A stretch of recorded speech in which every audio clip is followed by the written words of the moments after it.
2p और 3p, आवरण प्रभाव किस में ज़्यादा होगा? 2p में ज़्यादा होगा या 3p में ज़्यादा होगा? कैसे पता? 2p किसको लग रहा है 2p ज़्यादा होगा, किसको लग रहा है 3p ज़्यादा होगा? 2p ज़्यादा होगा। 2p ज़्यादा होगा। तुम्हें क्यों लग रहा है 3p ज़्यादा होगा? एनपी रहता है ना। उससे क्या बच्चे, 2p और 3p का फ़र्क समझना। क्या 2p अंदर वाला होगा, क्या 3p बाहर वाला शेल होगा? भाई ये n की वैल्यू दूसरा है, दूसरा कोश, ये n की वैल्यू 3 है, तीसरा कोश होगा। बोलो हाँ या ना? तो क्या 3p बाहर होगा 2p अंदर होगा? ढाल बाहर वाले बनाते थे कि अंदर वाले? अंदर वाले। तो मतलब जितना अंदर होगा ढाल उतनी ज़्यादा बड़ी, जाल उतनी ज़्यादा मजबूत होगी। बोलो हाँ या ना? और हमें क्या ढाल ही मजबूती पूछा गया है? क्या आवरण प्रभाव का क्रम क्या ढाल की मजबूती होता है?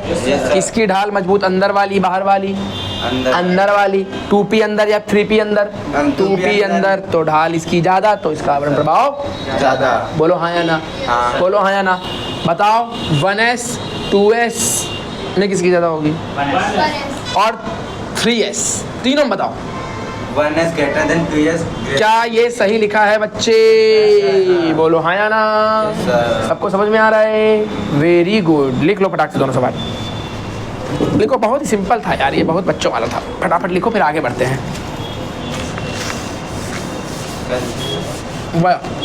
1s 2 सवाल लिखना। 1s 2 2s 2 3 1s 2s और 3s और 2p। हाँ ये बच्चा 2p था और 3p था। रिंग करी है इसमें, और नहीं दिखाई नहीं देगा। ये बढ़िया है। सबने लिख लिया? बोलो हाँ या ना? बच्चे आगे बढ़ेंगे जीवन में और हम लोग सीखेंगे अब एक और बात। बोलो कौन सी बात? हम सीखेंगे एटॉमिक रेडियस। हेडिंग लगाओ फटाक से, नया टॉपिक शुरू हो रहा है। एटॉमिक रेडियस हिंदी में बोलेंगे त्रिज्या, परमाणु त्रिज्या। त्रिज्या हेडिंग लगाओ।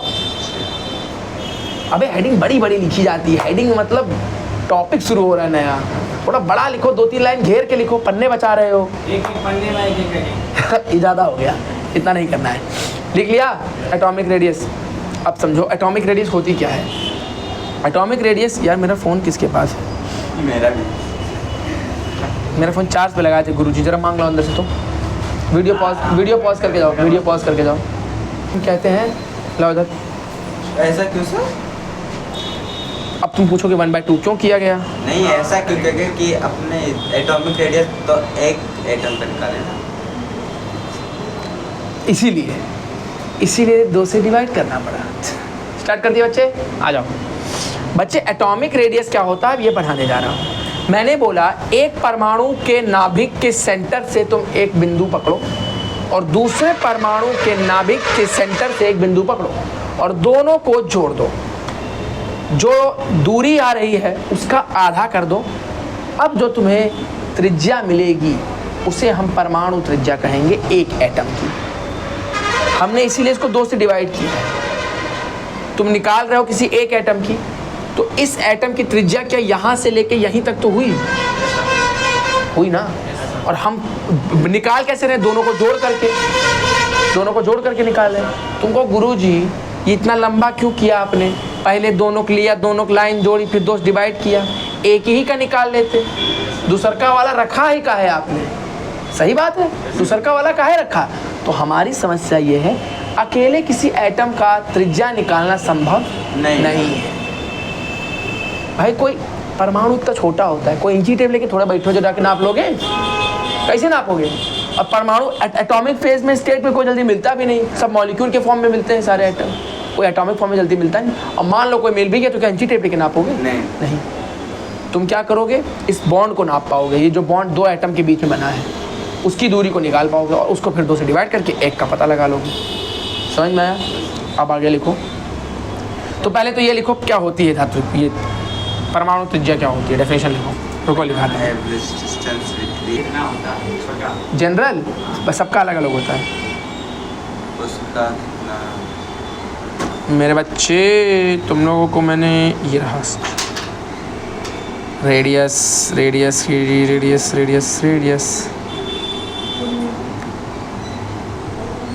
परमाणु त्रिज्या लिखो हिंदी में। अच्छा इंग्लिश वाले तुम लोग यहाँ से लिख लो, यहाँ से लिख लो। Distance between nuclear centre. परमाणु त्रिज्या किसी परमाणु के आकार का माप होता है।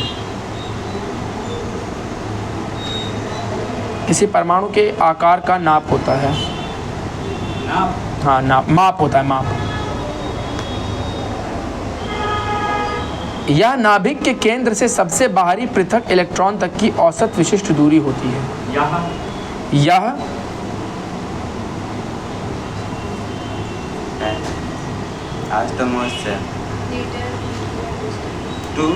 Outer most shell electron.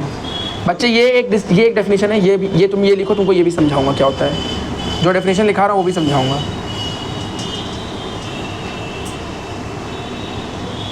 लिखा, परमाणु के आकार का माप होता है। यह नाभिक के केंद्र से सबसे बाहरी पृथक इलेक्ट्रॉन तक की औसत दूरी होती है।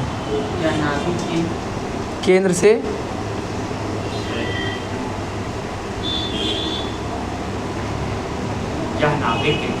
केंद्र से सबसे बाहरी पृथक इलेक्ट्रॉन तक की औसत दूरी होती है।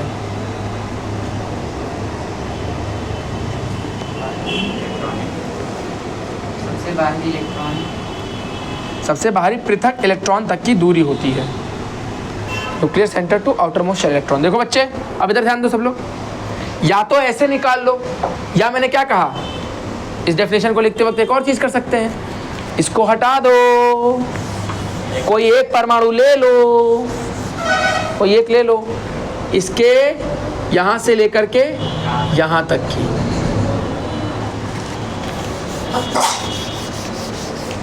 समझ में आया? Yes sir. क्या लिखा है? Between nuclear centre to outermost shell electron. क्या ये सबसे बाहरी वाला कोश है? इस बाहरी वाले कोश में मान लो यह एक इलेक्ट्रॉन था, तो इससे इस तक की दूरी, औसत दूरी को क्या नाम दोगे? हिंदी में क्या लिखोगे? त्रिज्या। हाँ,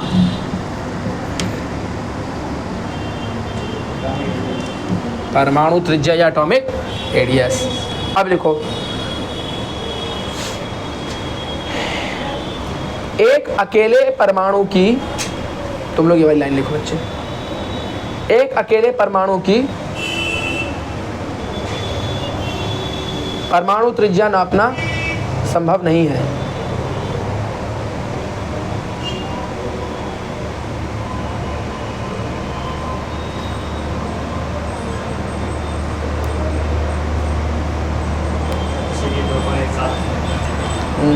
मैं वो नहीं लिखना, बस इतना लिखो कि संभव नहीं है।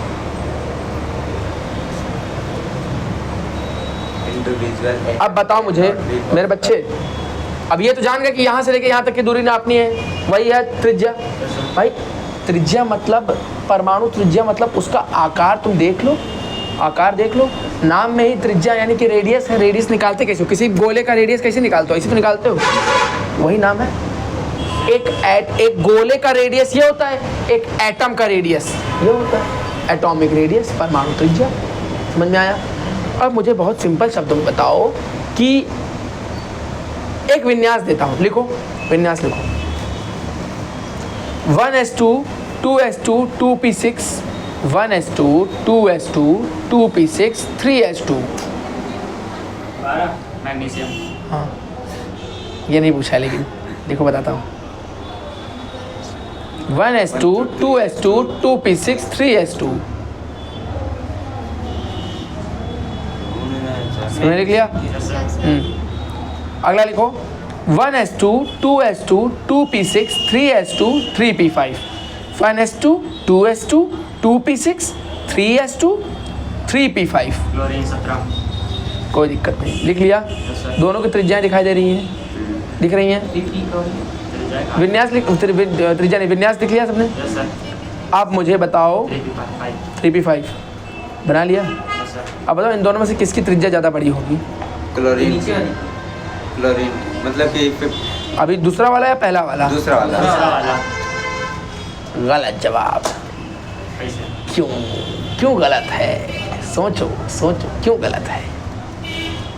सर दोनों की बराबर होगी। नहीं, बराबर भी नहीं होगी। क्लोरीन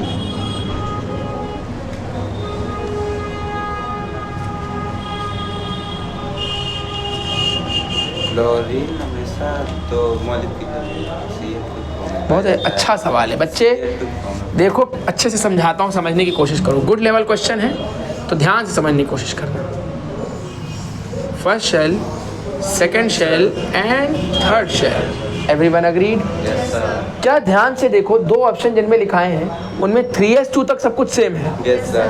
दूसरे वाले में 3p5 और आ गया है। Yes sir. क्या तीसरे कोष में p वाले कमरे में 5 और इलेक्ट्रॉन आ गए हैं? Yes sir. बोलो हाँ या ना? Yes, sir. हाँ।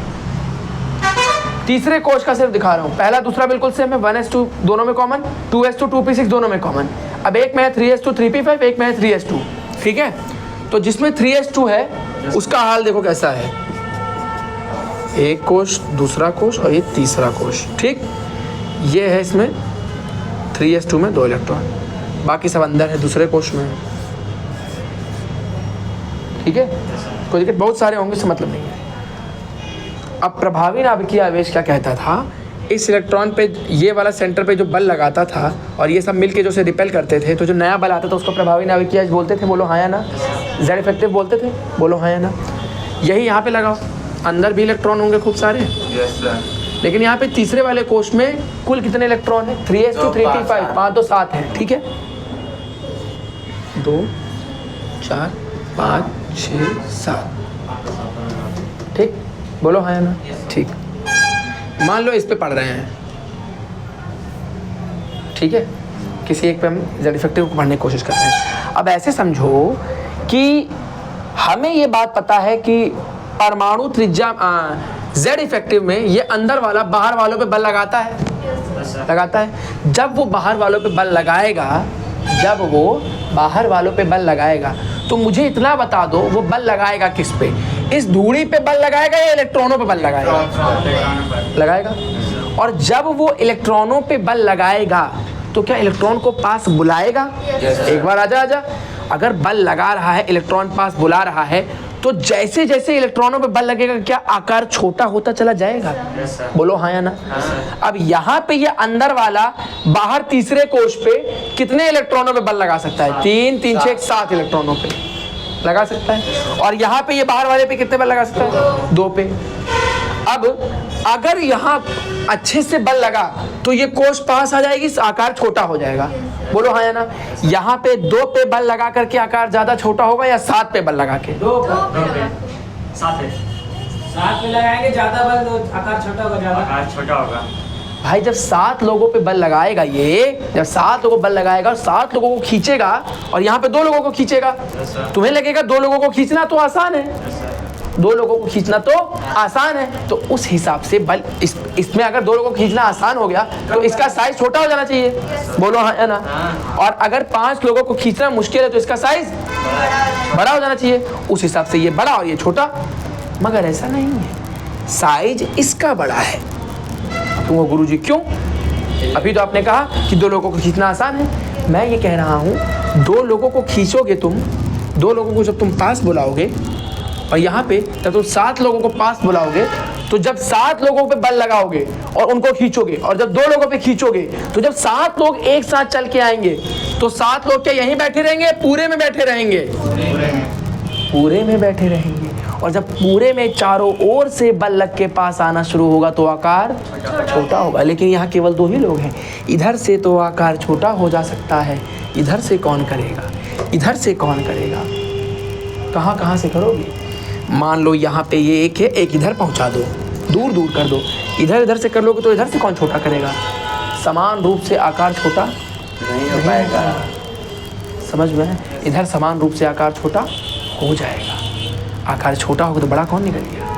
ये तुम इतना दिमाग पेपर में लगाने का समय नहीं है, आज समझ लो और फिर आगे से ध्यान रखना कि जब Z इफेक्टिव बढ़ता है तो साइज घटता है। लिख लो, देखो साइज घटता है, लिख लो यहाँ साइज डिक्रीजेज। तो तुम देख लो, समझ लो, बढ़ना घटने का है।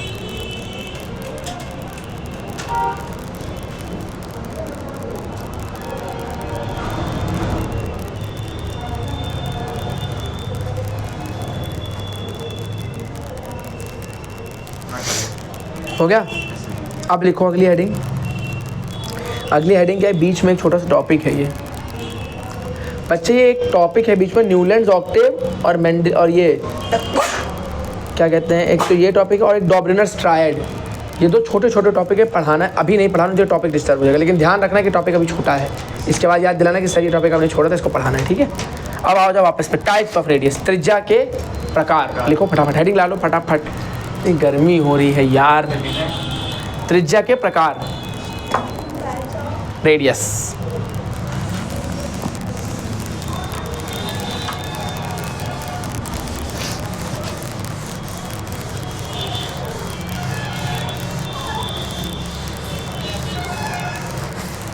बच्चे तुमने जहाँ पे लिखा है अभी अभी कि जब z इफेक्टिव बढ़ता है तो साइज घटता है, उस z इफेक्टिव के पहले एक और चीज़ लिख लो कि जब इलेक्ट्रॉन बाहरी कोश में बढ़ता है, अभी क्या हुआ, पहले 3s2 था, फिर 3s2 3p 5 हो गया, अंतर क्या था दोनों में, इलेक्ट्रॉन बढ़ गए थे बाहरी कोश में। तो ऐसे लिखो कि जब इलेक्ट्रॉन बाहरी कोश में बढ़ता है, बढ़ता लिख लो, ऐसे लिख लो, इंक्रीजेज, तब z इफेक्टिव इंक्रीजेज तो साइज डिक्रीजेज, ये लिख लो पूरा बच्चे। इसके पहले ये और चीज़ डाल लो, क्योंकि कब z इफेक्टिव बढ़ा ये भी तो पता होना चाहिए, है कि नहीं। तो ये पढ़ लो, और ये सिर्फ ऐसे सवालों में होगा जिनमें तुमको कोश लिख के दिए जाएंगे, 1s2 2s2 विन्यास लिखा दिया होगा। तो यहाँ पे लिख लो, यह नियम तब लागू होगा जब विन्यास दिया होगा, यह नियम तब लागू होगा जब क्या दिया होगा, विन्यास दिया होगा, तब लागू होगा। इंग्लिश वाले लिख लें, this rule is applicable when electronic configuration is given. यह नियम तब लागू होगा जब क्या दिया होगा, विन्यास दिया होगा, विन्यास दिया होगा, ठीक। ये this rule is applicable when electronic configuration is given in the question.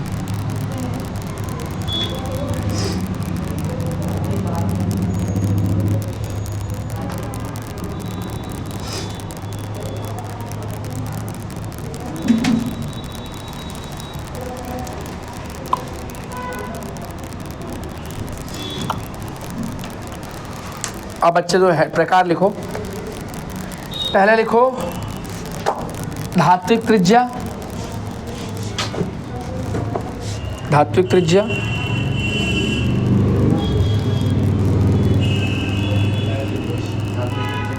धात्विक त्रिज्या। दूसरा लिखो वैंडर वॉल त्रिज्या, वेंडर वॉल्स, कोवेलेंट रेडियस। हाँ तुम लोग अपना ये लिख लो, उसी से मैं हम लोग को वैंडर वॉल कहते हैं, हिंदी में वैंडर वॉल ही कहते हैं, नाम है साइंटिस्ट का वैंडर वॉल।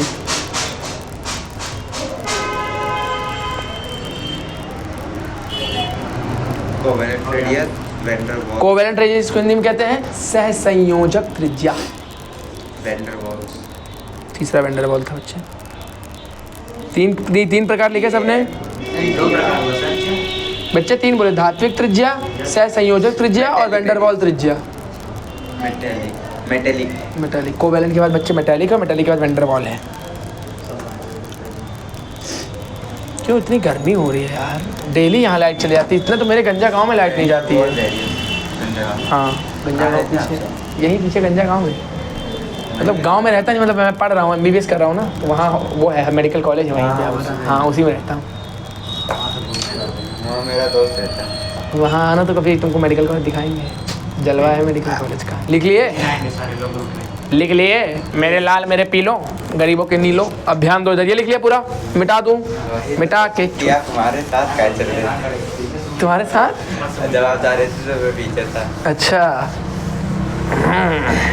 कौन से उसमें रहते हैं सर? मेडिकल कॉलेज में हॉस्टल है पीछे की तरफ, सीनियर मेल इंटर्न हॉस्टल, उसी में सीनियर बॉयज हॉस्टल, उसमें लंबा नाम है। आ जाओ पहले समझो सहसंयोजक क्रिया क्या होती है, सहसंयोजक त्रिज्या क्या होती है, समझो। सहसंयोजक त्रिज्या को समझने से पहले सहसंयोजक बॉन्ड क्या होता है ये जानना पड़ेगा, ठीक है। बॉन्ड माने रिश्ता, क्या रिश्ता, सिंगल बाउंड है, एक लड़का एक लड़की के बीच में होता है, वैसे ही दो तत्वों के बीच में भी। मान लो एक तत्व है A, दूसरा तत्व है B, ठीक। इन दोनों के बीच में A के पास एक इलेक्ट्रॉन इधर है, B के पास भी एक इलेक्ट्रॉन है, तो इनने बोला इनने बोला कि मैं तेरे साथ रिश्ता बनाऊं, तू मेरे साथ रिश्ता बनाए। 2 मिनट। ठीक ठीक ठीक, नीचे साझेदारी कर साझेदारी करके, क्या करके? साझेदारी करके, पार्टनरशिप में। जो मेरा वो तो तेरा। दोनों, जो मेरा वो तेरा, जो तेरा वो मेरा, बोलो हाँ या ना। ऐसा क्यों किया? क्यों किया? लेकिन वाई, रिश्ते क्यों बनाने जीवन में? क्या जीवन में हम अकेले खुश हैं? Yes sir. हाँ सर। किसको लगता है जीवन में हम अकेले खुश? Single is best. इसके हिसाब से तुम बताओ, सिंगल इज बेस्ट। भाई जीवन में अकेले खुश हैं, तब भी लोग रिश्ता क्यों बनाना चाहते हैं? पॉपुलेशन बढ़ाने के लिए। ये जवाब सही माना नहीं जाएगा।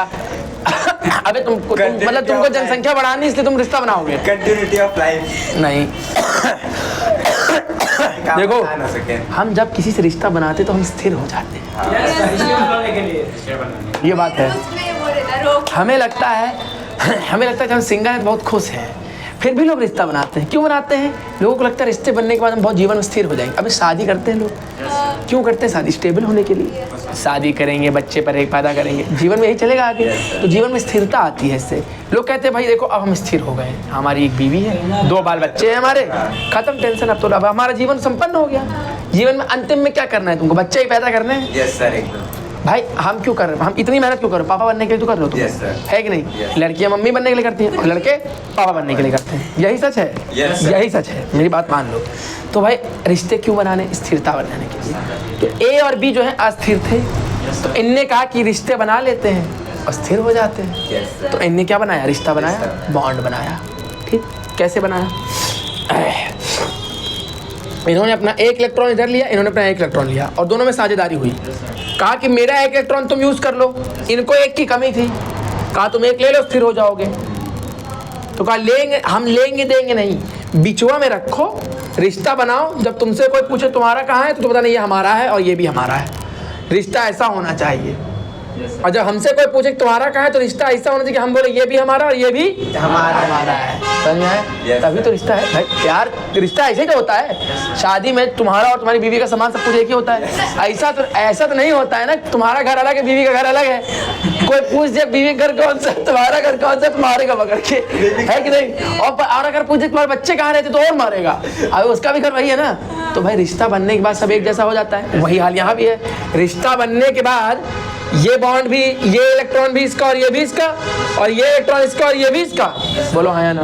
ये तब हुआ जब एक एक इलेक्ट्रॉन की कमी थी। मान लो बी भैया को 2-2 इलेक्ट्रॉन की कमी थी और ए को भी 2 इलेक्ट्रॉन की कमी थी, 2-2 इलेक्ट्रॉन का साझा हो गया।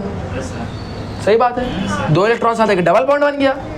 3 की साझेदारी होती तो ट्रिपल बॉन्ड बन जाता है। ज़्यादा नहीं होंगे, 4 की होती तो 4 भी होगा, 4 नहीं होती, 3 ही होता है। 3 ही होता है। मैक्सिमम 3 ही बॉन्ड चार बनता है। कार्बन बनाता है। क्यों बताओ मुझे कि 4 नहीं, क्यों नहीं बन सकता है? और कौन बनाता है? कार्बन बनाता है। और कोई 4? और किसी में 4 की कमी जल्दी होती ही नहीं कि 4 इलेक्ट्रॉन की कमी। सिर्फ कार्बन वाले पूरे ग्रुप में होते हैं और कार्बन के पूरे में जितने भी होते हैं ज़्यादातर शो करते हैं, 4-5 बॉन्ड शो करते हैं, लेकिन मेनली सबसे ज़्यादा कौन शो करता है? कार्बन शो करता है। यह एक कार्बन की यूनिक प्रॉपर्टी है। मतलब कि कार्बन के पास एक बहुत खास कैरेक्टर है 4 बॉन्ड बनाने का। इसी वजह से कार्बन के ऊपर एक अलग से पूरी केमिस्ट्री की किताब है, उसे कहते हैं ऑर्गेनिक केमिस्ट्री। समझ में आया? उसमें कार्बन और हाइड्रोजन के बारे में पढ़ोगे। समझ में आया? आया। गुड। बॉन्ड बनाना सीख गए कि बॉन्ड क्यों बनना है, कब बनना है, रिश्ता बनाना जान गए।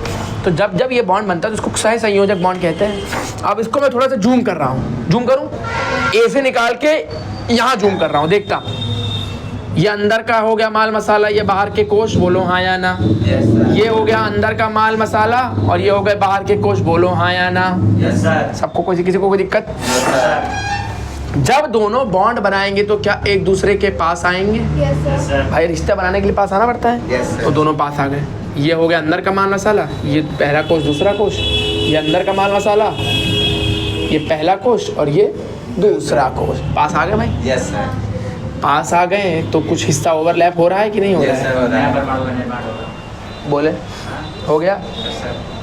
अब यह जो त्रिज्या है यहाँ से लेकर यहाँ तक, यह जो त्रिज्या है इसे कहते हैं सह संयोजक त्रिज्या, कोवैलेंट रेडियस।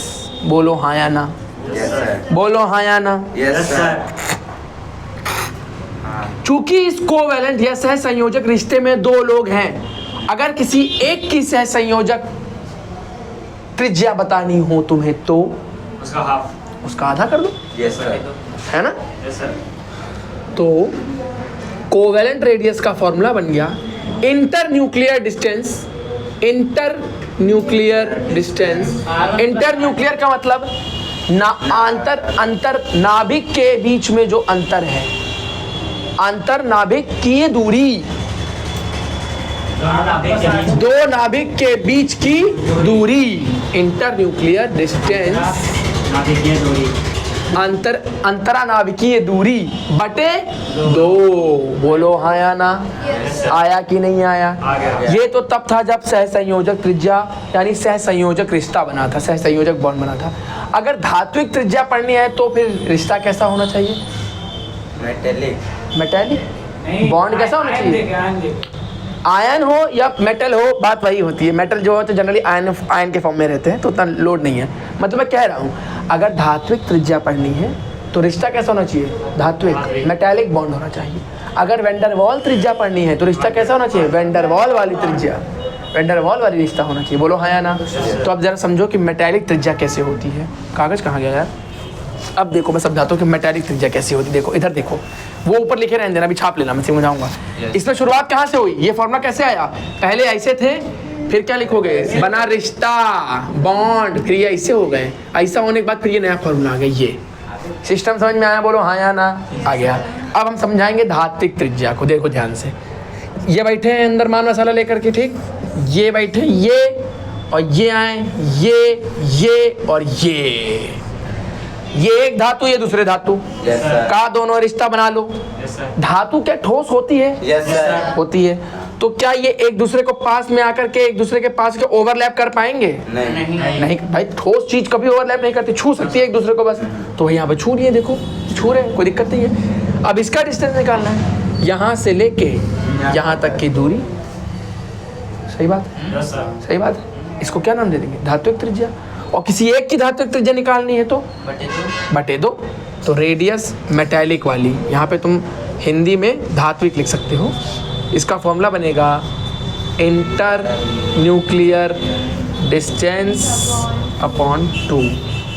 अब तुम कहोगे गुरुजी फॉर्मूला तो सेम है, आंसर कैसे आएगा? तो मैं कहूँगा बेटा यहाँ कौन सा इंटर न्यूक्लियर है? मेटालिक वाला, धात्विक वाला। वहां कौन सा इंटर न्यूक्लियर है? सह संयोजक वाला, या फिर इंग्लिश में कोवैलेंट वाला। बोलो हाँ या ना। Yes. तुम यहाँ कोवैलेंट की जगह क्या लिखोगे? सह संयोजक वाली त्रिज्या। तुम यहाँ पे मेटालिक की जगह क्या लिखोगे? धात्विक वाली त्रिज्या लिखो। बना दो, अब पूरा बना लो दोनों लोग। एक ये है, दूसरा ये है। पास दूर है, बनाना पड़ेगा। कौन सा वाला? इधर इधर ये तीनों, पहले ये, फिर ये, और इधर सिर्फ ये और फिर ये। चलो बच्चों जल्दी जल्दी लिखो। यार रुक जाओ, एक और पढ़ लो, एक और, रुक जाओ, होल्ड। एक और पढ़ लो, उसका लिखते रहना। मैं चला जाऊंगा छुट्टी करके। टन टना, ध्यान देंगे सभी बच्चे यहाँ पे। टन टना, मैं क्या जगह ही नहीं बची है यार। टन टना करते करते ऊपर उठना पड़ेगा सीट से। विराजे हुए थे काफी देर से। ब्लैक एंड व्हाइट आ रहा है। ब्लैक एंड व्हाइट आ रहा, समझ में आ रहा है कि नहीं मामला? बस सर चलिए। अब क्या चले, सब तो निकल गया हाथ से। क्या करूं मैं, मर जाऊं? मेरी कोई फीलिंग नहीं है। ध्यान दो बच्चे, जो वेंडरवॉल त्रिज्या होती है वो दो परमाणुओं के बीच में नहीं, दो अणुओं के बीच में होती है, मॉलिक्यूल के बीच में। तो समझो कैसे। ये है एक, इधर देखो, यह एक कोवैलेंट बॉन्ड था। क्या यह दो परमाणु के बीच में बनता है? दो परमाणु के बीच में जब बॉन्ड बन जाते हैं तो वो क्या बन जाते हैं? एक अणु बन जाते हैं, एक मॉलिक्यूल बन जाते हैं। तो बच्चे ये देखो, ये एक मॉलिक्यूल है ए का, ये एक मॉलिक्यूल है बी का। क्या यह एक सहसंयोजक बॉन्ड है? क्या यह भी एक सहसंयोजक बॉन्ड है? क्या इसकी शक्ल AC होगी? क्या इसकी भी शक्ल AC होगी? अब मैं कह रहा हूँ अब मैं इसको खोल रहा, बंद कर दूं। देखा कितना मक्कारी है, देख रहे हो? अब बच्चे ध्यान से देखना, ये चीज है, इसको यहाँ बना रहा हूँ। टाना टाना, ठीक, टाना टैं टैं टैं। बोलो यही है क्या? क्या ये ओवरलैप कर रहा है? बोलो हाँ या ना। क्या इधर भी ऐसा बना दूं माल मसाला लगा के टन टना टैट टैट टैट? बोलो हाँ या ना। सेम बन गया। अब ध्यान से देखो, T T T T T T T T T T T T T. क्या है ये बताओ? दो परमाणु के अणुओं के बीच की दूरी। अच्छा ये देखेंगे दोनों के बीच अणुओं के बीच की दूरी थोड़ा सही तो लग रहा है। ऐसे समझा पाना वैन डर वाल रेडियस को सही नहीं था, इसलिए कहा ये ऐसे नहीं होगा, ये ऐसे नहीं होगा। तो फिर लोगों ने पूछा कैसे होगा, तो मैंने कहा किसी एक को पकड़ो, दो से मिला दो। किसी एक को पकड़ो और फिर इन दोनों के बीच की दूरी को, ये है वैन डर वाल त्रिज्या। बोलो हाँ या ना। हाँ अंतर कहाँ है बच्चे? उसको नीचे रख दो। अंतर कहाँ आ रहा है ये बताओ मुझे। देखो पहले तुमने कहा ये ले लें, मैंने कहा बच्चे कभी भी जो दूरी तुमने पुरानों में ली वो नाभिक के सेंटर से ली थी। क्या ये नाभिक है? नाभिक तो बच्चे या तो ये है या तो ये है। इसका सेंटर या तो यहाँ ले लो या तो यहाँ ले लो।